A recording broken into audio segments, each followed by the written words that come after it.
My name's Joe Biden. I'm Joe Biden's husband. And what I told this beautiful lady when we met inside, she's doing so much to change people's lives. All of you are. I look out there and I see one of the guys that got it started, Tom Harkin. Tom, stand up. Stand up for people to see you. Good to see you, Tom. Elizabeth Dole, Bob Dole was a major, major player in all of this. He really was. I remember getting in trouble because someone was criticizing Bob Dole on the floor for why do we need curb cuts, why do we need all those kinds of things. And I got myself in trouble. Anyway, but he's a great, and there's so many really important people here that made all this possible. Tammy Duckworth, she's too young. Steny Hoyer. Steny. Madeline Dean. Jared Huffman. I think they're supposed to be here. Mark Pocan. And Mark, you here? Well, I guess what? Mary Kay Scanlon. I keep telling them I think we're related. I found out when I went to Ireland, they did my genealogy, and they say I got a Scanlon in the background. So you may be I may be your 19th cousin. Jan Sikowski. Jan, good to see you. And Dina Titus. Look, and by the way, is Tim Shriver here? Tim, thank you, pal. You've been there the whole time at the Special Olympics. You've changed. It's incredible what you've done. And I'm not going to read all the organizations because you get sunstroke by the time I get finished doing that. But look, I want to welcome you all to the White House. And Selma, thank you for the introduction, but more importantly, thank you for your advocacy. Your advocacy has given people hope. You've changed people's lives along with the rest of you who are here. You know, Kamal and Doug are here. I want to thank them for being here. They're strong supporters as well. And I want to thank you, Kamala, for your leadership. We're joined by many members of Congress, as I said, and including some of the biggest champions of this disability rights community. And I think I've gone through most of the names already. But here's the deal. You know, a big thanks to the courageous activists here who work so hard to make the country more accessible and more just. You know, one of my first acts as a United States Senator, I know I don't look old enough to do it, but one of my first acts was I was a co-sponsor of the Rehabilitation Act, which was the first time in the nation's history we declared in law what we knew to be true, that Americans with disabilities deserve dignity, respect, an equal chance at the American dream. The Rehabilitation Act is one of the most consequential civil rights laws in our nation's history, banning discrimination on the basis of disability by any entity funded by the federal government. You know, it promoted equal access to our communities, authorized independent living services, and research that supports disabled people in living their lives that they want to lead. Folks, but after the Rehabilitation Act was signed into law, its implementation was delayed. In response, disability advocates staged sit-ins named for the section of the law that the government had failed to implement. One of those was, as you've already mentioned, Judy Heumann, who we lost earlier this year. And we're joined today by so many of Judy's family and friends. Would her family stand up, any of Judy's family?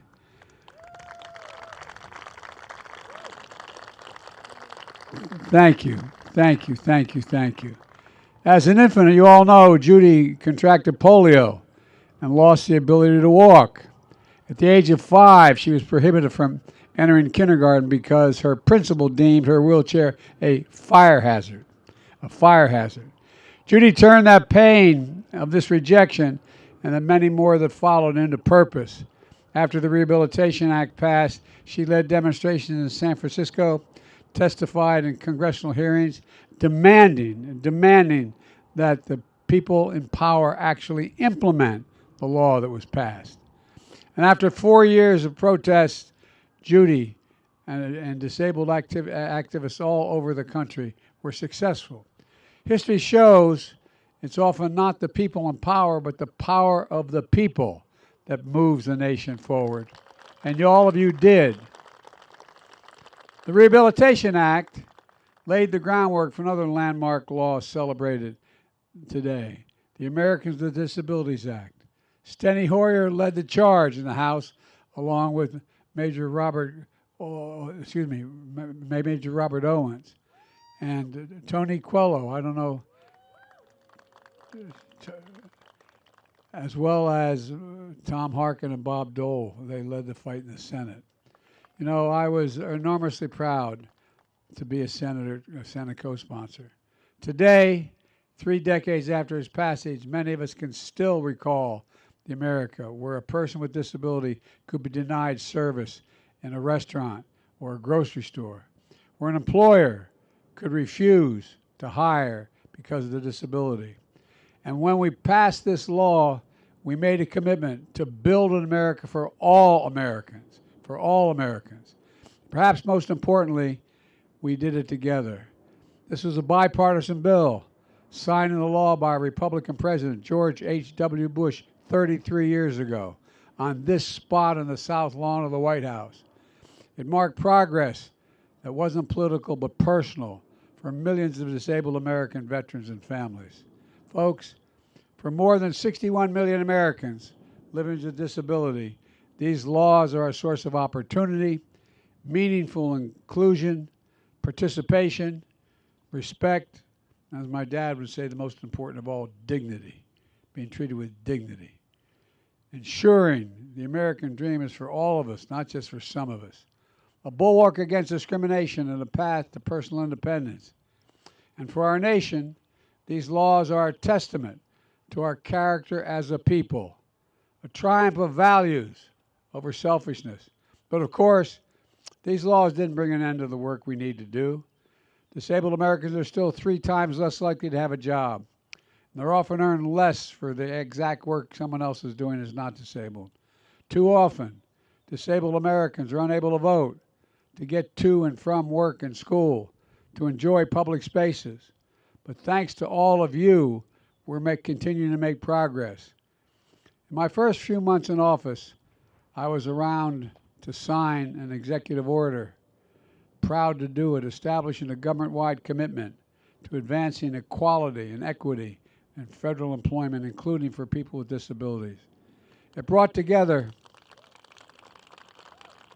the Department of Labor and the Office of Personnel Management to ensure that we're making the federal workplaces all over, fully accessible to people with disabilities.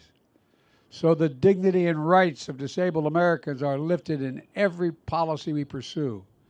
The whole purpose of engaging my Labor Department is to help protect workers with disabilities and fight to end the unjust employment practices. You know, we're also helping state and local governments, businesses and nonprofits access federal funds to hire more disabled Americans. And we continue to make sure this administration looks like America, appointing people with disabilities to positions all across our government. And over my first 2 years, my administration, we've seen a 22% increase in people with disabilities employed by the federal government, and we're going to continue to grow it. We're making the federal government a model employer when it comes to wages, accommodations, opportunity to advance for people with disabilities. We're also taking action to improve access to health care for disabled Americans. Today, as many of you unfortunately know, some doctors and hospitals are denying medical treatments related to organ donations or life-saving care for disabled Americans based on their disability alone.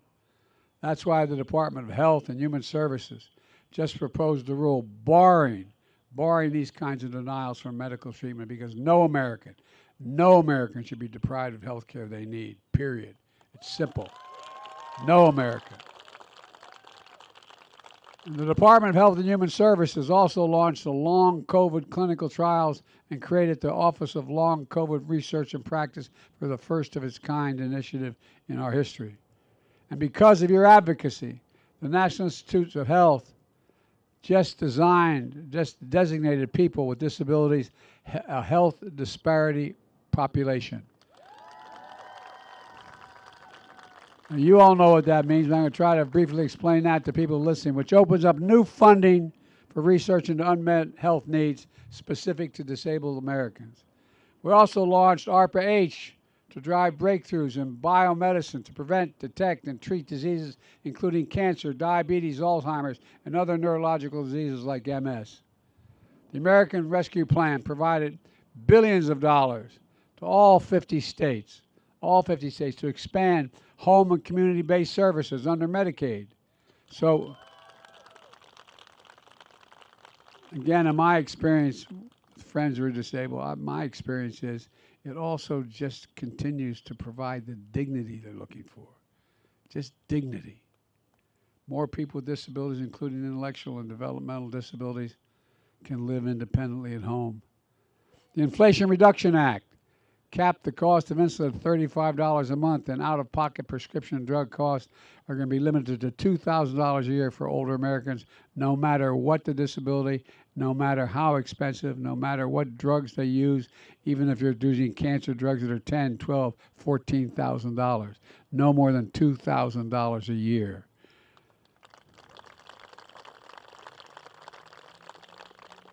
Our bipartisan infrastructure law makes the biggest investment ever, $1.75 billion to make transit and rail stations more accessible.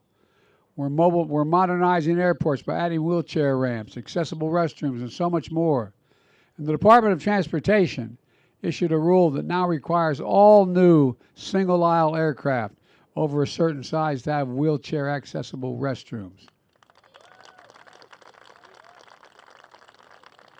The Department of Justice proposed standards for state and local governments to make their internet content and mobile apps more accessible to disabled Americans so they can easily do things like travel to and from work and school, care for themselves and their loved ones, and vote.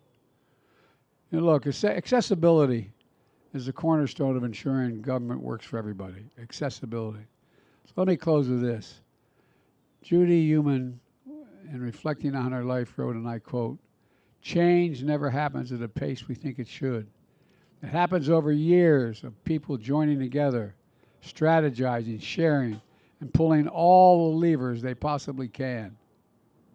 Well, that's the story we're celebrating here today. Progress hard fought and won, making real our nation's founding promise that every American has a right to be recognized and respected for who they are. And millions of Americans with disability, this is a source of identity and power. This is the essence of the disability pride. Look, folks, it's the essence of what Judy and so many of you here today have fought so hard for, and the progress we'll continue to make together. Folks, as I look out on all of you, I can honestly say I've never been more optimistic about America's future, and I mean that from the bottom of my heart. Never. We just have to remember who in the hell we are. We're the United States of America. There is nothing beyond our capacity if we set our mind to do it and we work together. And folks, there's so much more. Because it's so hot out here, I don't want to keep you, but folks, the fundamental research going on for all the various disabilities is staggering. It's staggering. And for example, whether it's ARPA, we're spending billions of dollars on research and development for health disparities. Everything from, anyway, but it's because of you all.